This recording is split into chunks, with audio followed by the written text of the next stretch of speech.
आप देख रहे हैं जन टीवी और मैं आपके साथ आकांक्षा पारिक। खबरों की शुरुआत करेंगे, लेकिन उससे पहले एक नजर हेडलाइंस पर।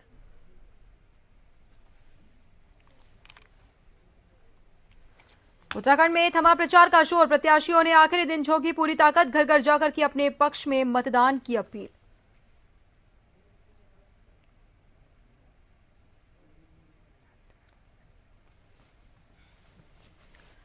तेईस जनवरी को होने वाले निकाय चुनाव को लेकर राज्य निर्वाचन आयोग तैयार। स्ट्रांग रूम और मतगणना स्थलों का अधिकारियों ने किया निरीक्षण। पोलिंग पार्टियां पहुंची निर्वाचन क्षेत्र में।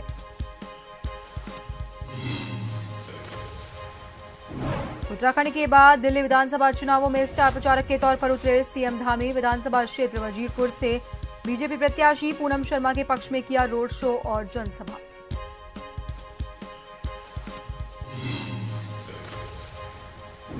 नई दिल्ली में गणतंत्र दिवस समारोह से पहले उत्तराखंड के लिए खुशखबरी। राष्ट्रीय रंगशाला शिविर में मिला दूसरा स्थान। सूचना विभाग के संयुक्त निदेशक के.एस. चौहान को सौंपी ट्रॉफी।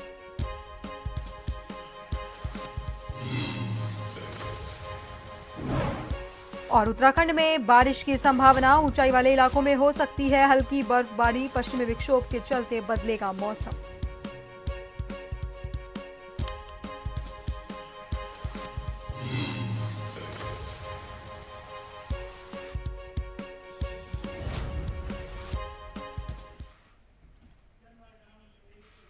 उत्तराखंड के सीएम पुष्कर सिंह धामी ने आम आदमी पार्टी और कांग्रेस को आड़े हाथों ले लिया। चुनाव प्रचार के दौरान दोनों दलों पर जनता से विश्वासघात करने का आरोप लगाया। खास तौर पर अरविंद केजरीवाल को यमुना प्रदूषण से लेकर तमाम मुद्दों पर घेरा। वजीरपुर विधानसभा सीट से बीजेपी प्रत्याशी पूनम शर्मा के समर्थन में रोड शो करने पहुंचे सीएम धामी ने कहा, दिल्ली में अरविंद केजरीवाल, मनीष सिसोदिया सहित पार्टी के कई मंत्री और विधायक जेल में गए तो सोचिए कैसी शर्मनाक स्थिति है।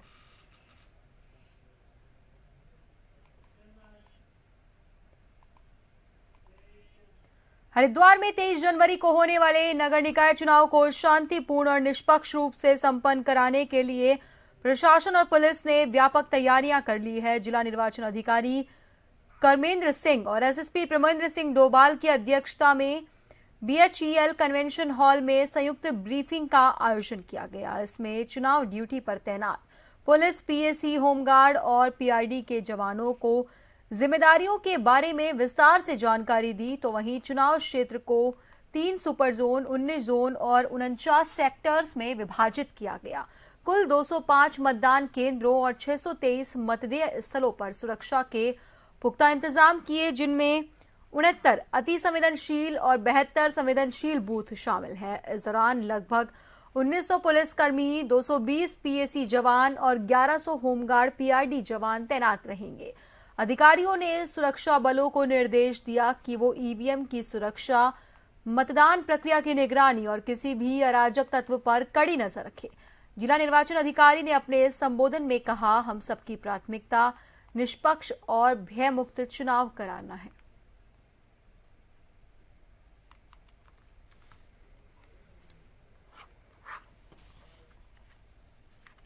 आगामी नगर निगम, नगर पंचायत के इलेक्शन से रिलेटेड हरिद्वार जिले में आज एक महत्वपूर्ण ब्रीफिंग है, जिसमें सभी zonal magistrate, zonal police officer और sector magistrate, sector police officer की एक कंबाइंड ब्रीफिंग अभी आयोजित की गई है, जिसमें संपूर्ण क्षेत्र को 3 सुपर जोन और करीब 19 जोन और 49 सेक्टरों में विभाजित किया गया है, जिसमें 3000 से ऊपर पुलिस बल लगा है और हमारे टोटल 600 से ऊपर जो मतदेय स्थल है, 209 मतदान केंद्र में, उन पर पर्याप्त पुलिस बल हम लोगों के द्वारा दिया गया है। किसी भी प्रकार की किसी भी चुनौती से निपटने के लिए हम पूरी तरह से सक्षम हैं। आज उसी संबंध में एंटी कोऑर्डिनेशन की एक बैठक है, महत्वपूर्ण बैठक, उसको ब्रीफ करके रिपोर्ट्स को बाहर निकाला जाएगा।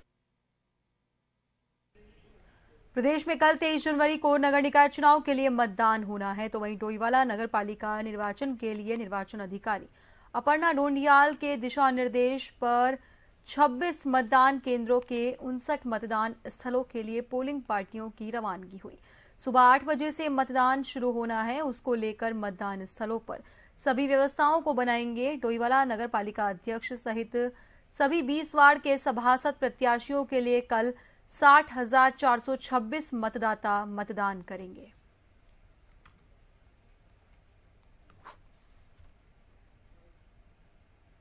जहां प्रदेश में कल नगर निकाय चुनाव को लेकर के मतदान होना है और तमाम जो पूरे उत्तराखंड में पोलिंग पार्टियां जो है मतदान स्थल के लिए रवाना हो रही हैं। तो वहीं आप मेरे पीछे देख सकते हैं डोईवाला जो है, डोईवाला में यहाँ पर जो डोईवाला का शहीद दुर्गामल डिग्री कॉलेज है, वहां से जो पोलिंग पार्टियां हैं डोईवाला निर्वाचन अधिकारी अपर्णा ढूंढियाल के दिशा निर्देशों के बाद रवाना हो रही है। और यहाँ पर मैं बताना चाहूंगा कि अध्यक्ष पद के लिए कुल 20 वार्डों में जो है सभासद पदों पर जो है प्रत्याशी जो है चुनाव मैदान में है और उनका कल जो है उनके लिए जो मतदान होना है और पोलिंग पार्टियां आज शाम तक सभी जो है मतदान स्थलों पर पहुंच जाएंगी और उसके बाद सभी तैयारियां जो पोलिंग पार्टियां करेंगी और अभी जो कुछ देर बाद ही यहाँ से पोलिंग पार्टियां मतदान स्थलों के लिए रवाना होने वाली है। जन टीवी के लिए डोईवाला से आशीष यादव। चमोली में निकाय चुनाव की मतगणना 25 जनवरी 2025 को राजकीय बालिका इंटर कॉलेज गोपेश्वर में होगी। जिला मजिस्ट्रेट, जिला निर्वाचन अधिकारी संदीप तिवारी और पुलिस अधीक्षक सर्वेश पवार ने राजकीय बालिका इंटर कॉलेज गोपेश्वर में बनाए गए स्ट्रांग रूम और मतगणना कक्षों का निरीक्षण कर व्यवस्थाओं का जायजा लिया। उन्होंने मतगणना की सभी तैयारियों को समय से पूरा करने के निर्देश दिए। जिला निर्वाचन अधिकारी ने निर्देशित किया कि मतगणना कक्षों में प्रकाश की उचित व्यवस्था की जाए। मतगणना कक्षों में मतगणना एजेंटों के लिए सुगमता से आवाजाही और पर्याप्त सुरक्षा व्यवस्था की जाए।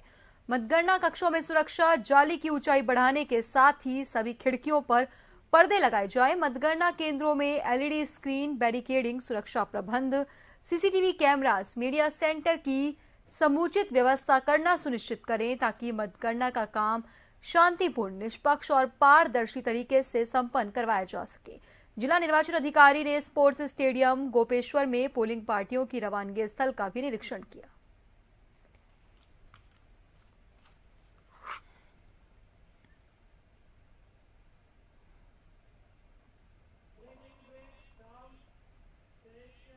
और फिलहाल के लिए रुकते हैं छोटे से ब्रेक के लिए।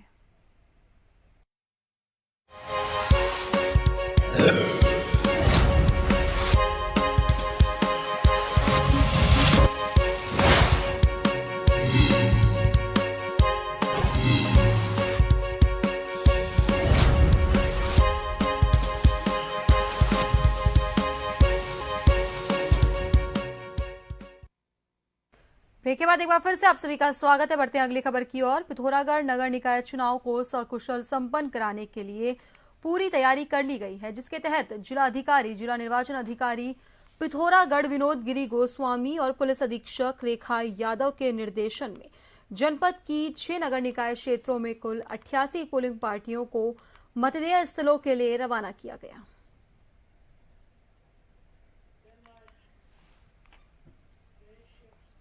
पिथौरागढ़ जिला अधिकारी, जिला निर्वाचन अधिकारी विनोद गोस्वामी ने सभी मतगणना कार्मिकों को मतगणना प्रक्रिया को पूर्ण मनोयोग के साथ स्वतंत्र, निष्पक्ष करने को कहा। संबंधित आरओ, एआरओ को संपूर्ण चुनाव और मतगणना प्रक्रिया के दौरान आदर्श आचार संहिता का कड़ाई से पालन करने को कहा। इस दौरान उन्होंने मतदाता जागरूकता हस्ताक्षर अभियान के तहत हस्ताक्षर भी किए। तो वहीं प्रशिक्षण के दौरान उप जिला निर्वाचन अधिकारी योगेंद्र सिंह ने सभी मतगणना कार्मिकों को मतदाता जागरूकता की शपथ दिलाई। प्रशिक्षण में मास्टर ट्रेनर ने कार्मिकों को मतगणना के दिन अध्यक्षों और सदस्यों के मतपत्रों को अलग अलग करने और वैध और अवैध मतों की विस्तार से जानकारी दी और कहा, मतगणना के संबंध में प्रशिक्षण में दी जाने वाली जानकारियों का पूरा ध्यान रखें। साथ ही निर्वाचन आयोग के जारी दिशा निर्देशों और आरओ हैंडबुक का अध्ययन कर मतगणना को सुव्यवस्थित और त्रुटि रहित ढंग से संपादित करना सुनिश्चित करें।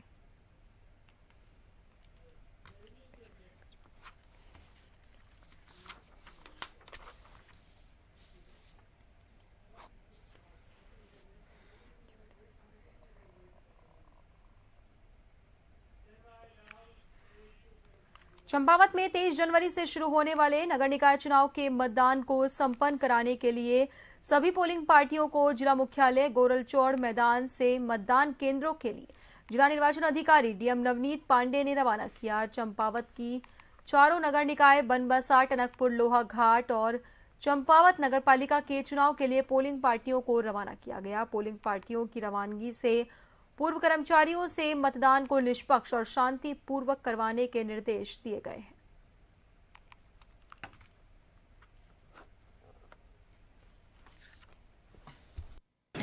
देखिए आज सुबह 8 बजे हमने सारी जो पार्टीज़ थी उनको आज हमने कॉल इन किया था और सुबह ही हमने जो है उनको ये बताया है कि कौन सी पार्टीज़ हैं जो बूथ में जाएंगी और कौन सी आरक्षित होंगी। तदनुसार उनको जो है वहाँ की मतदान सामग्री और मतपत्र और मतपेटियाँ उनको वितरित की गई हैं। साथ में उनके साथ जो सुरक्षा कर्मियों की तैनाती थी उनको भी बूथ वाइज आवंटन किया गया है और अभी लगभग 40 में से 37 पार्टियों का मूवमेंट हो चुका है। हमारे पास कल जो हमारी चंपावत की जो स्थानीय यहाँ की पार्टियाँ हैं वो अपने बूथ में पहुँच भी चुकी हैं। हमें उम्मीद है कि जो हमारी बनबसा दूरस्थ जो हमारी पार्टियाँ हैं वो आज शाम को 3:30-4 बजे तक अपने अपने बूथ में पहुँच जाएंगी। बूथ में सभी प्रकार की व्यवस्था कर दी गई है और जो हमारा जब कल मतदान होगा और मतदान समाप्ति के बाद हमारे जो काउंटिंग सेंटर्स हैं वो 3 अलग अलग जगह पे स्थापित हैं। टनकपुर बनबसा के लिए हमने डिग्री कॉलेज टनकपुर को काउंटिंग हॉल बनाया है। चंपावत में हमारा गुरलचौड़ मैदान है और लोहाघाट में वन पंचायत भवन है। चंपावत में 3 नगर पालिका और 1 नगर पंचायत के चुनाव कल होने हैं। उसके दृष्टिगत जो इलेक्शन कमीशन द्वारा मानक हमें जारी किए गए थे उसके अकॉर्डिंग सभी बूथों पे ड्यूटियां तैनात कर दी गई है। टोटल 40 बूथ है, उसमें से 15 सेंसिटिव और 5 हाइपर सेंसिटिव है, तो उनके मानक के हिसाब से हमने ड्यूटियां तैनात कर दी गई है। उसके अलावा सेक्टर जोनल पुलिस अधिकारियों को भी तैनात किया गया है और हर थाने में एक QRT का डिप्लॉयमेंट किया गया क्योंकि लोकल बॉडीज़ के चुनाव law and order wise sensitive रहते हैं। तो उसके दृष्टिगत सभी को आज सुबह जो चुनाव रिलेटेड जो ड्यूटियाँ थी उसके बारे में ब्रीफ किया गया और उनको सभी पार्टियों को रवाना कर दिया गया। निकाय चुनाव मतदान को लेकर हरिद्वार जिला प्रशासन ने पूरी तरह कमर कस ली है और इसी क्रम में हरिद्वार जिलाधिकारी कमेंद्र सिंह और एसएसपी प्रमेंद्र सिंह डोभाल ने लक्सर पहुंचकर तहसील में बनाए गए स्ट्रांग रूम का और मतगणना स्थल का निरीक्षण किया। जिलाधिकारी कमेंद्र सिंह ने बताया हरिद्वार में कुल 14 निकाय चुनाव हैं और कल निकाय चुनाव मतदान होना है। पोलिंग पार्टियों की रवानगी हो चुकी है।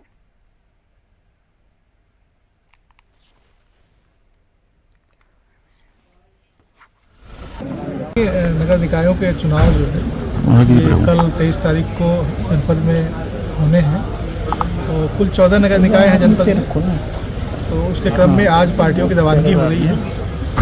कुल 623 बूथ बनाए गए हैं जिले के अंदर और उन सभी बूथों पर कुल 5 स्थानों से रुड़की में 2 जगह हैं और बाकी भगवानपुर, नक्सल और हरिद्वार से पार्टियां रवाना हो रही हैं। आज कुल 19 जोन बनाए गए हैं और 49 सेक्टर बनाए गए हैं जिसमें जोनल मजिस्ट्रेट और जोनल पुलिस अधिकारी लगाए गए हैं। ऐसे सेक्टरों में सेक्टर मजिस्ट्रेट और सेक्टर पुलिस अधिकारी लगाए गए हैं। वो सभी लोग अपने अपने सेक्टरों पर मौजूद हैं। पार्टियां अपनी सामग्री ले रही हैं। सेक्टर में से इस बात को चेक कर रहे हैं कि कहीं कोई सामग्री किसी की बाकी न रह जाए। सभी सामग्रियों का अच्छे से मिलान करके वो लोग बूथों पर जाएंगे। उसके बाद शाम को पुनः सेक्टर मजिस्ट्रेट जाकर बूथों पर उनको चेक करेंगे कि कहीं कोई व्यक्ति ना छूट गया हो, कोई सामग्री ना छूट गई हो। निकाय हैं उसमें जो इलेक्शन हो रहे हैं उसमें संपूर्ण हरिद्वार जनपद पुलिस और प्रशासन के उसमें करीब 3 सुपर जोन में और 18 जोन और 49 सेक्टरों में से विभाजित किया गया है, जिसमें करीब 3000 से ऊपर हमारा पुलिस बल लगा है। उनके सहयोग के लिए करीब 5 कंपनी PAC हम लोगों ने इसमें दी है।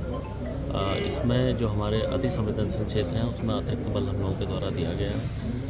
हम लोग पूरी मुस्तैदी के साथ पूरे निष्पक्षता के साथ इस चुनाव को कराने के लिए सक्षम हैं और इसको हम लोग पूरी सक्षमता से इसे करेंगे। इसमें अगर किसी भी प्रकार का कोई भी विवाद या कुछ ऐसी स्थिति करने की कोशिश करेंगे तो उससे सख्ती से निपटेंगे। गणतंत्र दिवस से पहले ही नई दिल्ली में उत्तराखंड को बड़ी सफलता मिली जिससे देश भर में प्रदेश का नाम रोशन हुआ। दरअसल गणतंत्र दिवस समारोह 2025 के मौके पर रक्षा मंत्रालय के अधीन राष्ट्रीय रंगशाला शिविर का आयोजन किया गया जिसमें उत्तराखंड सहित कई राज्यों के कलाकारों ने सांस्कृतिक प्रस्तुतियां दी।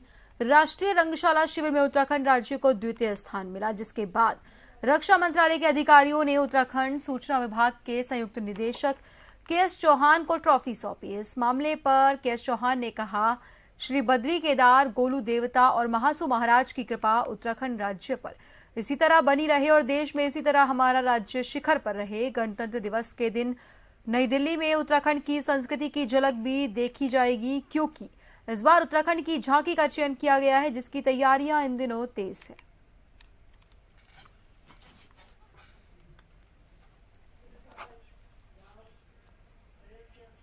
सिडकुल थाना क्षेत्र में अचानक से लापता हुए तेजपाल की गुमशुदगी का मामला सुलझाते हुए पुलिस को बड़ी सफलता हाथ लगी। एसएसपी हरिद्वार प्रेमेंद्र ढोभाल ने बताया कि ब्रह्मपुरी रावली महदूद निवासी शीशपाल ने अपने भाई तेजपाल के लापता होने की शिकायत दर्ज कराई थी। पुलिस ने जांच शुरू की और शव बरामद कर मामले को सुलझाने में तेजी लाई। पुलिस जांच में खुलासा हुआ 3 युवकों ने मिलकर तेजपाल की हत्या की थी। पुलिस टीम ने तेजपाल के दोस्तों, रिश्तेदारों और आसपास के लोगों से पूछताछ की, साथ ही कॉल डिटेल का गहन किया। जांच के दौरान 2 संदिग्ध युवकों राहुल और रोहित को हिरासत में लिया और पूछताछ की और पूछताछ में उन्होंने हत्या की बात कबूल ली है। इसके आधार पर आरोपियों की निशानदेही पर पुलिस ने जंगल से तेजपाल का शव बरामद किया।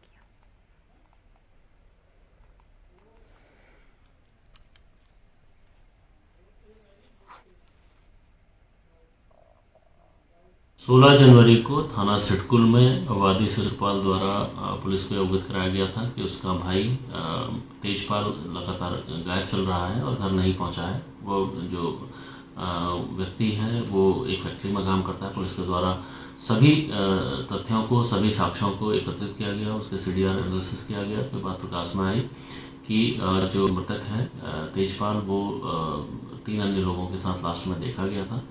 और पुलिस के द्वारा जब उनसे हिरासत में लेकर पूछताछ की गई तो ये बात प्रकाश में आई कि इन तीनों के द्वारा, जिसमें अभियुक्तगण मोहित, राहुल और रोहित, इन तीनों का नाम प्रकाश में आया है, जिसमें मोहित और राहुल को पुलिस के द्वारा अरेस्ट किया गया है और इनसे पूछताछ जारी है और अन्य अभी वेयरबॉड्स हम पता कर रहे हैं। इस बीच इनके द्वारा जो मृतक है, इसकी जो डेड बॉडी है उसकी शिनाख्त कराई गई। उनको मौके पर जाके इसको पुलिस को दिखाया गया। फॉरेंसिक एक्सपर्ट से हम लोग इसकी जांच कर रहे हैं और मैं उम्मीद करता हूं कि हम पर्याप्त साक्ष्यों के आधार पर इन अभियुक्तगणों को सख्त से सख्त सजा दिलाएंगे। प्रदेश में बारिश की संभावना बनी हुई है, जिससे ज्यादा ऊंचाई वाले क्षेत्रों में हल्की बर्फबारी देखने को मिलेगी। वैसे अभी सुबह और शाम की ठंड रह गई है और दिन भर तापमान में बढ़ोतरी देखी जा रही है, लेकिन एक बार फिर से मौसम में बदलाव होने वाला है। मौसम विज्ञान केंद्र निदेशक विक्रम सिंह ने बताया, एक पश्चिमी विक्षोभ के चलते मौसम बदलेगा।